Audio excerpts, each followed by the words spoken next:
Iris, Book 4 of Minnesota Marshals. Written by Susan May Warren. Performed by Adam Gold.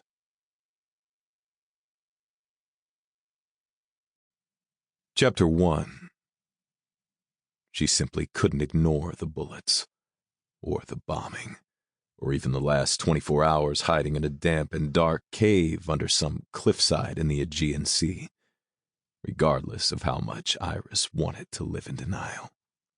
"You okay, ma'am?" She looked up from where she sat, shivering on the bench of the fishing trawler, the sun from the cloudless Greek sky warming the towel she draped around her shoulders. "Yes. Just tired." The man, mid-60s, cast his shadow over her, cutting off the glare of the sun. His skin was the shade and texture of deep leather, with white whiskers, perhaps a couple days old, on his face. He wore a fisherman's hat that shaded his blue eyes, and a navy and white striped tank top, a pair of rubber pants, and connected boots held up with suspenders.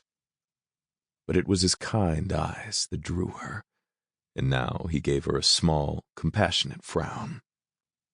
"How long were you at sea?" His English was choppy, thick with accent. She glanced at fellow castaway Hudson Bly, who was now climbing aboard the trawler, being hauled up by a couple younger fishermen, probably the sons of the elder. He was pretty scraped up, given his heroics in the cave, his shoulders and back bearing the claw marks of the rocks.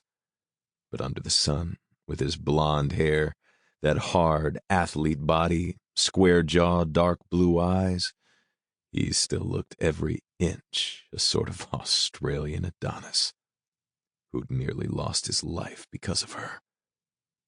"Overnight," she whispered. The fisherman handed Hudson a towel now also, and he slipped over to sit beside her on the bench, his body warm against hers. Nope, she wouldn't think about the cave, or how they'd nearly died. Again. "Our boat blew up," Hudson said, wiping his face, then shaking his head like he might when he emerged from a shower after one of his Vienna Vikings football games.